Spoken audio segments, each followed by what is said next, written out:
Rumaragas ang pagpapala po sa ating lahat para sa ating pang-araw-araw na talata. Tayo ngayon ay nasa Genesis Kapitulo 36, simula versikulo 1 hanggang versikulo 5. Ito ang mga anak ni Esau na tinatawag ding Edom, na napangasawa ni Esau ay mga Kananeya, si Ada na anak ni Elon na Heteo, si Aholibama na anak ni Ana at apo ni Simeon na Hebeo, at si Basimat na anak naman ni Ismael at kapatid ni Nebayot.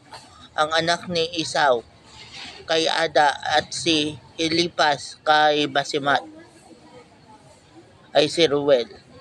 At kay Alihubama ay si Jeus, Jalam at Kore. Silang lahat ay pinanganak sa Kanaan. So yun na nga po ang mga naging anak ni Esau. At yung mga anak niya yun ni Esau, kalaunan ay naging pinuno ng bansang Edom. Totoo na si Jacob at si Esau ay meron ng peace treaty na hindi sila maglalaban.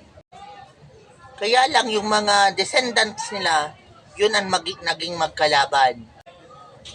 After all, gano'n naman po talaga yung prophecy kay Esau at kay Jacob.